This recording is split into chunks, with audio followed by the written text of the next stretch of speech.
Certitude. Aux sources de la vérité biblique, un programme de l'équipe de la rédaction du magazine Maranatha, présenté par l'évangéliste Habib Bart Afolabi. Chaque jour, les médias vous abreuvent de mauvaises nouvelles qui vous effraient. Il est temps d'en apprendre les bonnes. Le magazine Maranatha va plus loin que les beaux titres des journaux ordinaires et vous oriente vers un espoir authentique et des solutions efficaces aux problèmes de notre temps. La nouvelle parution du magazine Maranatha est déjà disponible dans les librairies, les supermarchés, les kiosques et chez vos marchands de journaux habituels. Nous remercions le Seigneur pour sa grâce qui nous permet d'être là encore ce soir dans notre émission Certitude.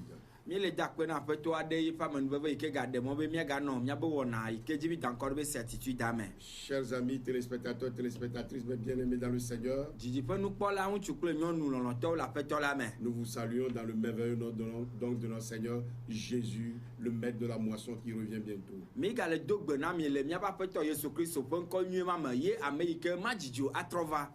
Nous espérons que ce temps que nous allons passer ensemble ne sera pas vain pour vous. Nous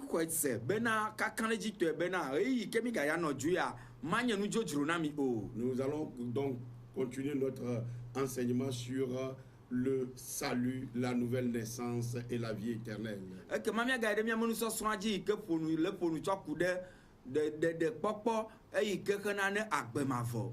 nous avons dit la dernière fois que Jésus n'est pas venu pour les miracles. Et que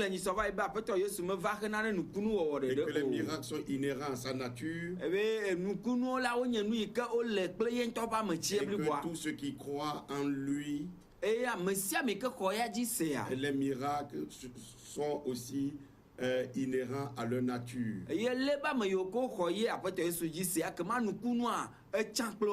nous avons également dit que Jésus n'est pas venu seulement pour le salut, mais pour nous transformer aussi à l'image de Dieu le Père.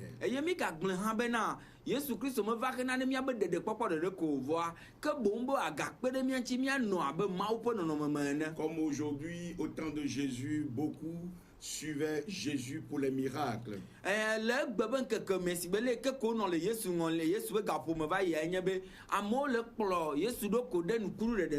ne comprenaient pas le but pour lequel Jésus était venu. Dans l'évangile de Jean au chapitre 6,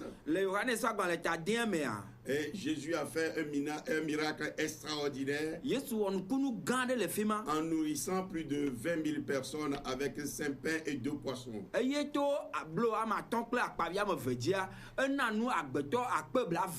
la suite de cela, d'immenses foules le suivaient. Et ils ont vu encore Jésus marcher sur l'eau pour traverser la mer de Galilée. Et la nouvelle qui avait atteint l'autre rive aussi a attiré de nombreuses foules vers Jésus. Et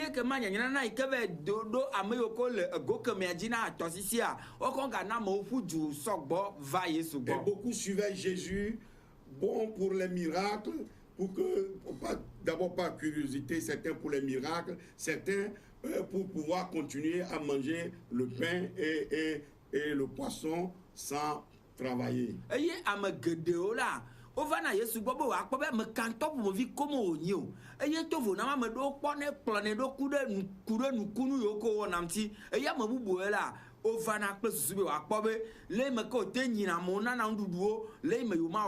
L'apôtre Paul a dit dans Romains 14, verset 17 que le royaume de Dieu n'est pas seulement le manger, le boire.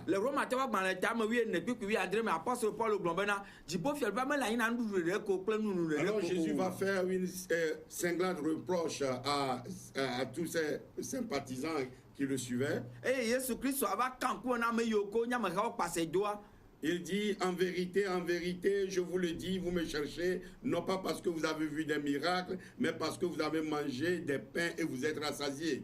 eye o gblɔ bena vava mi le kpasam dzo va menye na ɖe enya me tsaƒe nya yi ke me tsɔ le na mi ŋuti ɖe ke boŋ ɖe enuɖuɖu ɖe ko ŋuti vɔ nu ke me na me le ɖi ƒo na Travaillez mi non pas o. pour le pain qui périt, mais pour celle qui subsiste pour la vie éternelle. Mi wɔ dɔ me ke nyina ne nuɖuɖu ɖe ko yi ke agba vɔ va yi o ke boŋ na ne agbe ma vɔ. Et car c'est lui que le Père, que Dieu lui-même a marqué de son sceau. Il s'agit du Fils de l'homme. Elabena ye Mawu ƒe via eyi dzi ɖeka koe Mawu tsɔ nutrenu de asi na ɖo. Jean 6, versets 26 à 27. Yohanes ƒe agbalẽ tame kpekpe blawo ade blawo Jésus andre. va établir ici le contraste entre le pain naturel et le pain naturel terrestre qui finit et qui ne rassasie pas pour longtemps, et le pain spirituel qui nous conduit jusque dans la vie éternelle. Eye le teƒe ya Yesu Kristo le ɖo kpe dzi vovototo yi ke le anyigba dzi ƒe nuɖuɖu ɖeɖe ko yi ke matem aɖi ƒo na mi ɖaa o ke ya nu agava yi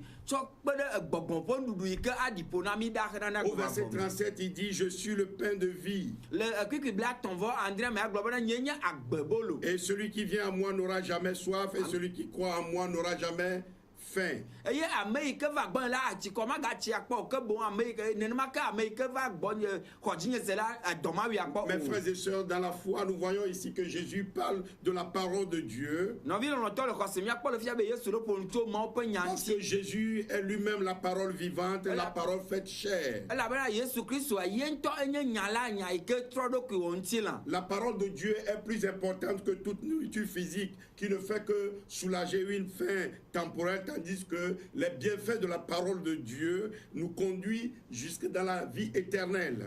Mawu ƒe fi ya míade dzesi bena Mawu ƒe nya eto vo na nuɖuɖu yi ke ko aɖi ƒo na mi zã ɖe ko vɔ mate anɔ anyi ɖaa o sɔ to vo na Mawu ƒe nya yi ke ate anɔ mía me akplɔ mi kaka sɔ ge ɖe agbe Parce que mavɔ me. c'est pourquoi il est dit dans Matthieu 4, verset 4, que l'homme ne vivra pas seulement de pain, mais de toute parole qui sort de la bouche de Dieu. Ema ŋuti ta ye wogblɔ le Mateo ƒe agbalẽ ta ne kpikpia me nea me bena amegbetɔ manɔ anyi alo anɔ agbe xena nuɖuɖu ɖe ko o ke boŋ na nya sia nya si ke do ago tso Vous vous Mawu ƒe nu me. rappelez, Jésus l'a dit même au diable, à Satan, qui venait de le tenter au désert. Eye míase gɔme bena Aƒetɔ Yesu Kristo ŋutɔ gblɔ leke be nyatsia ne Satana yi ke va te kpɔ le gbedadaƒoa dzi. Satan lui avait dit avait voulu le pousser à transformer les pierres du désert en pain. Eye Satana dzi be yatutu Aƒetɔ Yesu bena le gbedadaƒo ate ŋu tsɔ ekpe yiwo ke le fi ma trɔ va tsɔ wɔ nuɖuɖu Et abolo. Jésus lui a alors dit que l'homme ne vivra pas seulement de pain, mais de toute parole qui sort de la bouche de Dieu. Fi ma ye Yesu Kristo ɖo ŋu le na bosam gblɔ ne bena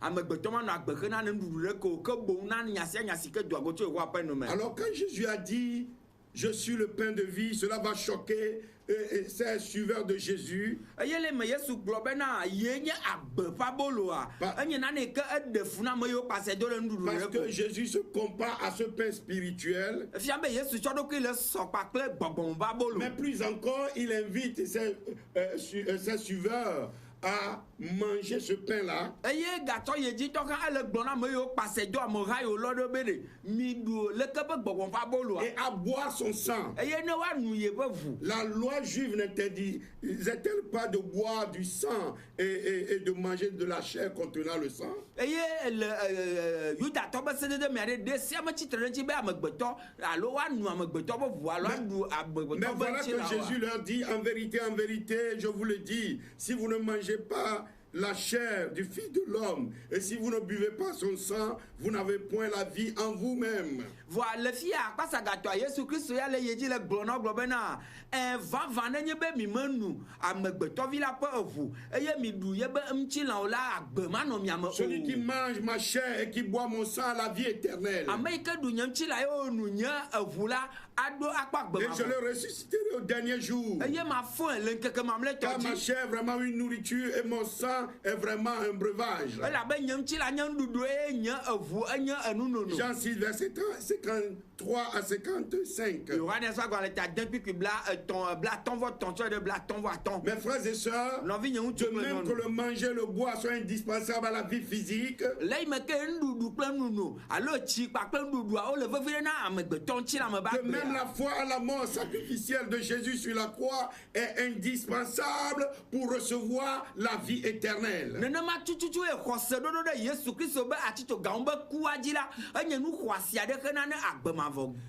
La vie éternelle, c'est la connaissance de Jésus-Christ et du vrai Dieu. C'est ce que nous lisons dans Jean 17, verset 3.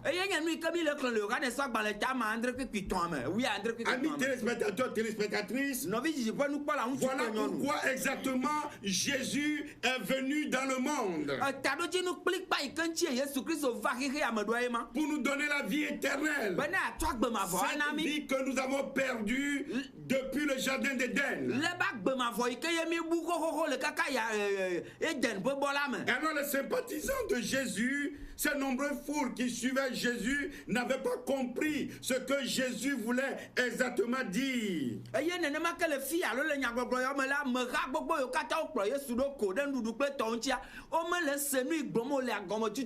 C'est comme beaucoup aujourd'hui qui ne comprennent pas le sens des enseignements de Jésus et qui enseignent autre chose.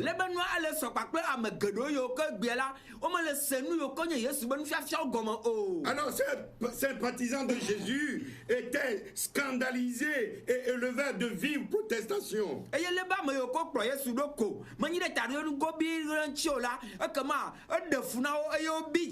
Les mêmes protestations, nous pouvons encore les atteindre aujourd'hui lorsque nous prêchons sur le péché et la repentance. Et ils ont dit au verset 61, cette parole est dure, qui peut l'écouter?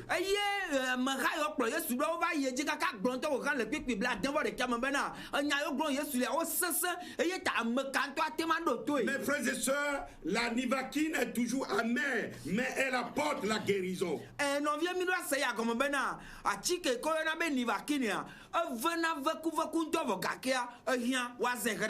Du moins à une époque encore très récente. Et la Bible dit, dans ce moment, plusieurs de ses disciples se retirèrent. C'est-à-dire ses sympathisants. Et ils n'allaient plus avec lui. Verset 66. Mes frères et sœurs, bien que le salut soit une grâce, c'est un choix personnel. Un choix personnel qui nous fait entrer dans le salut.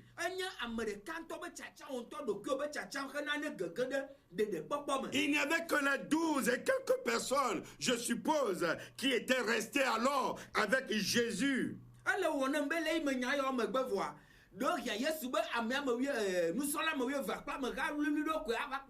Et Jésus va leur dire, et vous, ne voulez-vous pas aussi vous en aller? Pierre lui répondit, Seigneur, à qui irons-nous? Tu as les paroles de la vie éternelle. Et nous avons cru. Et nous avons connu que tu es le Christ, le Saint de Dieu. Versets 68 à 69. Et les disciples ont vraiment cru qu'à travers Jésus, ils ont la vie éternelle, mes frères et sœurs. Cependant, Jésus va encore leur dire que parmi eux, il y a un qui est un démon.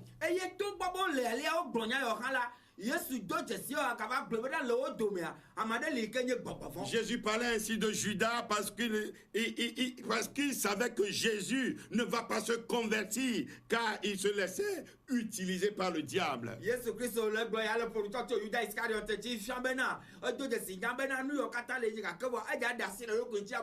gens comme Judas sont encore à l'église aujourd'hui. Ils ne sont pas convertis. Ils suivent Jésus pour les miracles et pour leurs intérêts personnels. Mes frères et sœurs, la vie éternelle s'obtient par la nouvelle naissance. Et la nouvelle naissance s'obtient par le salut. Et le salut s'obtient uniquement par la foi en la parole de Dieu.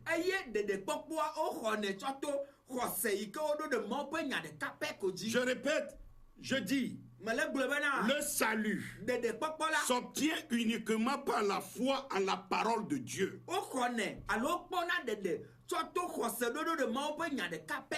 Voyons donc quelques caractéristiques de notre salut et pourquoi nous serons accueillis dans le royaume des cieux.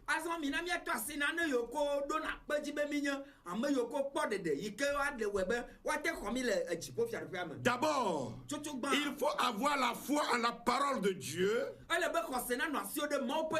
avant de pouvoir dire « J'ai reçu Christ ». Romains 10, verset 17 nous dit la foi vient de ce qu'on entend et ce qu'on entend vient de la parole de Christ. Mon frère, ma soeur, ce n'est pas n'importe quelle parole qui conduit à la foi. N'importe quelle parole, fut-il suivi des signes, fut-il suivi des signes et des miracles, ou bien une parole où on met l'accent sur Dieu, ce n'est pas n'importe quelle parole qui conduit au salut.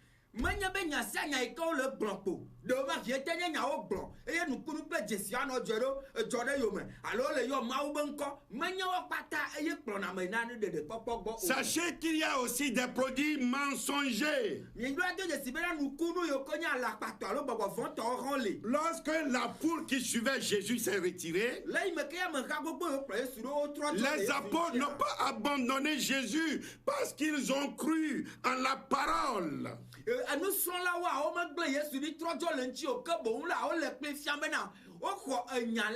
Sauf un, Judas qui poursuivait son dessein. Pierre allait donc faire cette belle et merveilleuse confession. Seigneur, à qui irons-nous? Tu as les paroles de la vie éternelle. Et nous avons cru. Et nous avons connu que tu es le Christ, le Saint de Dieu. Alléluia. L'évangile de Jean au chapitre 3 nous met en présence d'un homme, un grand théologien, un érudit de la parole de Dieu, quelqu'un qui connaissait intellectuellement la parole de Dieu, quelqu'un qui l'avait étudié de fond en comble et qui l'enseignait. Je vais parler du docteur de la loi, Nicodème. Nicodème avait vu Jésus parcourir les villes et les rameaux, prêchant la bonne nouvelle du salut, la bonne nouvelle du royaume.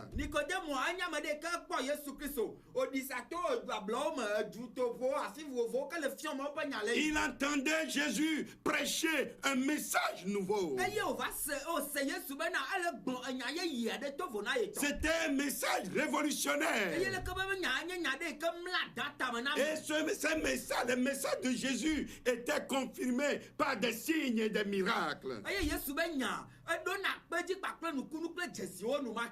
Et le cœur de Nicodème était vivement touché.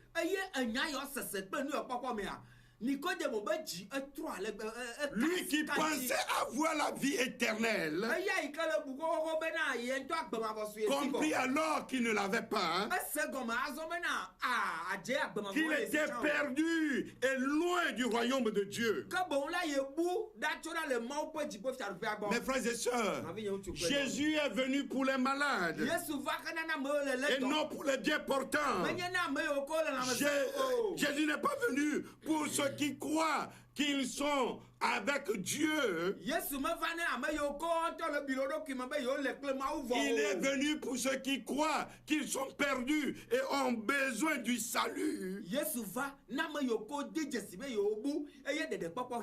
Il n'est pas venu seulement pour les miracles. C'est pour cela que Nicodème vint voir Jésus la nuit.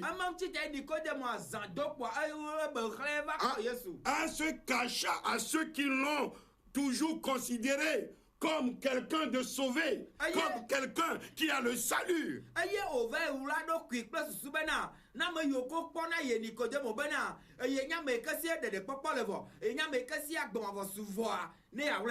À tous ceux qui le considéraient comme un grand homme de Dieu. Et en le recevant, Jésus connaissait déjà son cœur. Mon frère, ma soeur, Jésus avait déjà lu dans son cœur. Et Jésus savait ce qu'il cherchait. Jésus savait ce qui lui manquait. Et Jésus savait ce dont il avait besoin. Jésus savait qu'il avait besoin de la vie éternelle. Et il connaissait donc le nœud de son problème. Et le nœud de son problème, c'est le péché. Mon frère, ma soeur, le nœud des problèmes de tout le monde, le nœud des problèmes de ce monde, c'est le péché.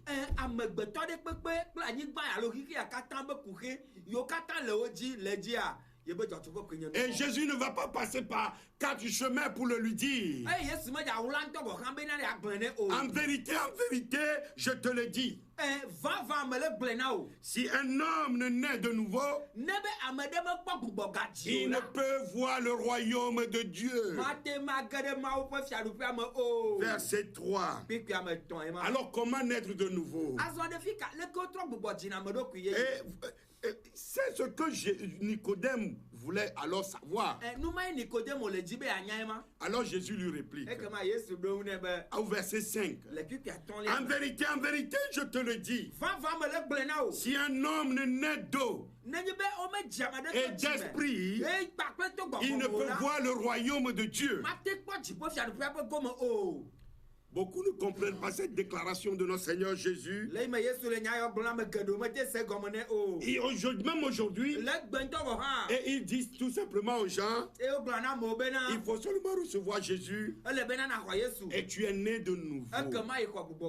Est-ce que c'est vraiment cela? Est-ce vraiment ce que Jésus voudrait dire à Nicodème?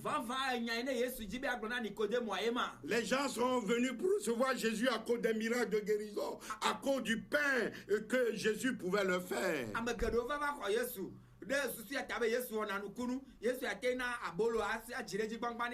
Est-ce que c'est pour cela que Jésus est venu? Alors, ceux qui disent que naître d'eau, c'est recevoir le baptême d'eau. Est-ce que c'est vraiment aussi pour ça que Jésus est venu? Est-ce vraiment cela? Si nous savons que ce n'est pas le baptême qui sauve.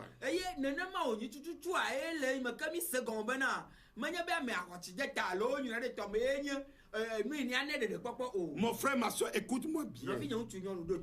Jésus ne parle pas ici littéralement de l'eau comme nous pouvons aussi le voir dans Ephésiens 5, verset 26.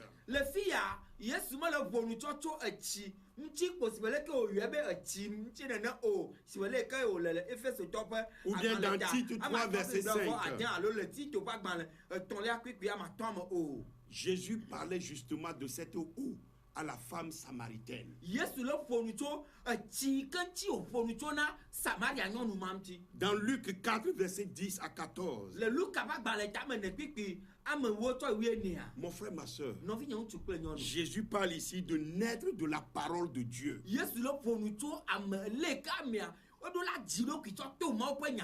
Et du Saint-Esprit. Jésus lui-même est né de ce processus. Ça va vous étonner. Naître d'eau et d'esprit, c'est naître de la parole de Dieu et du Saint-Esprit.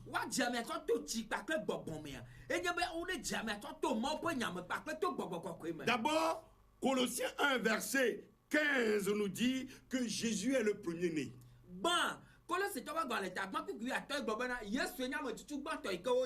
Et Jean 1, verset 14 nous dit que la parole faite chair, c'est Jésus.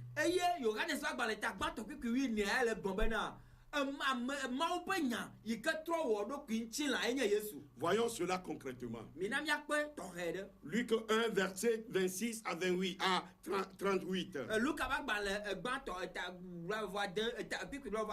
L'ange Gabriel a annoncé la parole de Dieu à une jeune fille nommée Marie qui n'a point connu d'homme et qui est fiancée à un jeune homme de la maison de David appelé Joseph.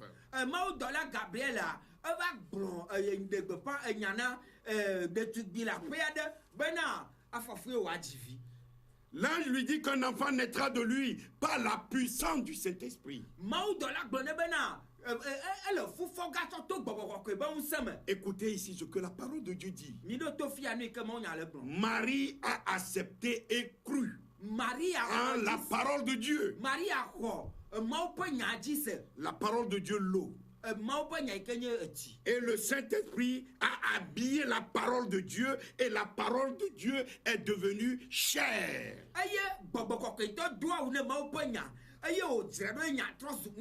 Parce que Marie a cru en la parole de Dieu. Marie n'avait pas vu Jésus avant de croire. Il a cru en la parole de Dieu. Alléluia. Amen. Sa tante Élisabeth, la mère de Jean-Baptiste, reconnaît cela aussi. Elle dit, heureux celle qui a cru, parce que les choses qui lui ont été dites de la part du Seigneur auront leur accomplissement. Verset 45. Supposons que Marie n'avait pas cru en la parole de Dieu. Elle serait perdue. Vous comprenez? Donc il faut d'abord croire en la parole de Dieu. Marie serait perdue et peut-être nous tous aujourd'hui. Et Marie lui-même a exprimé le besoin d'un sauveur.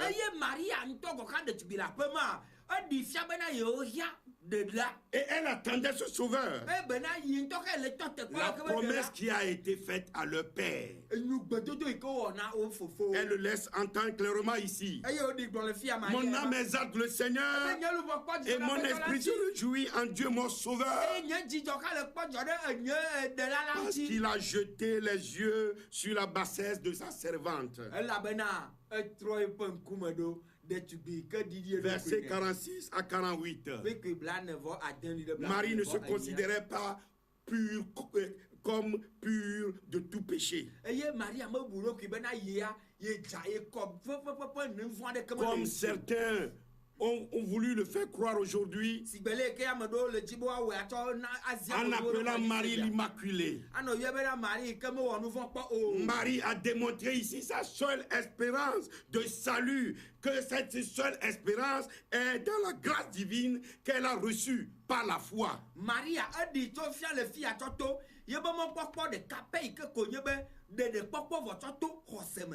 Et la parole de Dieu dit, sans la foi, nul ne peut plaire à Dieu. Hébreux 11, verset 6. Mon frère, ma soeur, je te retourne la question encore ce soir. Est-ce que tu as le salut? Est-ce que tu as la vie éternelle? Si tu mourais aujourd'hui ou demain, verras-tu Dieu? Seras-tu auprès de Dieu? Et tu fréquentes l'église? Est-ce que tu as réellement le salut? pour être né de nouveau, il faut d'abord entendre la parole de Dieu, l'évangile de Jésus-Christ. Et pendant l'écoute, le Saint-Esprit produit en nous la foi et nous croyons à cette parole. Le rôle primordial du Saint-Esprit, c'est de nous convaincre de péché, de justice et de jugement de Dieu.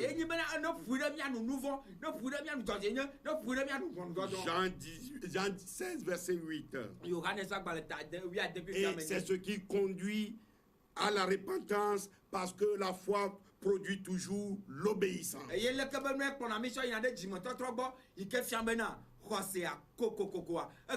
On sent d'abord le besoin de se réconcilier avec Dieu et mener une nouvelle vie pure.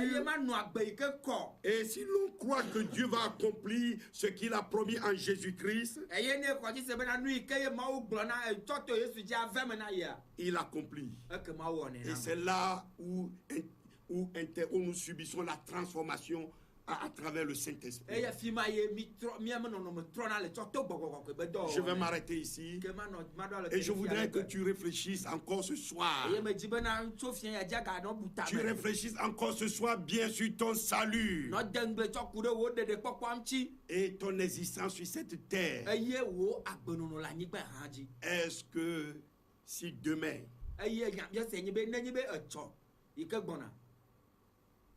tu mourrais, tu verrais ton Dieu?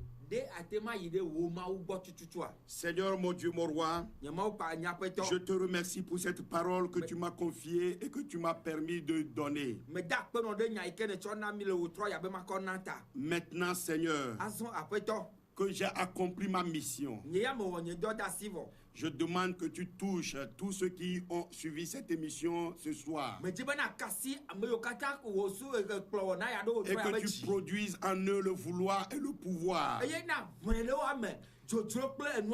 Seigneur, je demande que ta grâce surabonde ce soir, afin que cette grâce amène beaucoup de gens devant le trône de ta grâce pour recevoir le pardon et le salut auprès de toi. Merci Seigneur de ce que tu l'as déjà fait. Au nom de Jésus-Christ. Amen. Mes frères et sœurs, nous allons encore nous retrouver le samedi prochain pour la suite de ce thème. Que le Seigneur vous bénisse, que le Seigneur vous garde et que le Seigneur vous rend encore disponible pour le samedi prochain.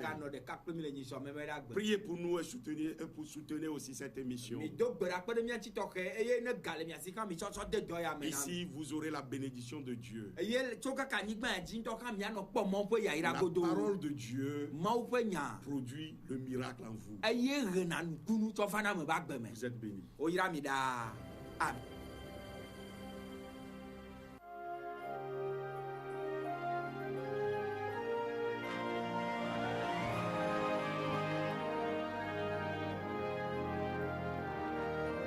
Certitude. Aux sources de la vérité biblique, un programme de l'équipe de la rédaction du magazine Maranatha, présenté par l'évangéliste Habib Bart Afolabi. Soyez à notre rendez-vous le samedi prochain à la même heure. Pour vos questions, réactions ou problèmes spirituels, contactez-nous au 90 03 60 86, 99 47 93 87, 22 32 82 99 ou écrivez à magazinemaranatha@yahoo.fr. Que le Seigneur vous bénisse.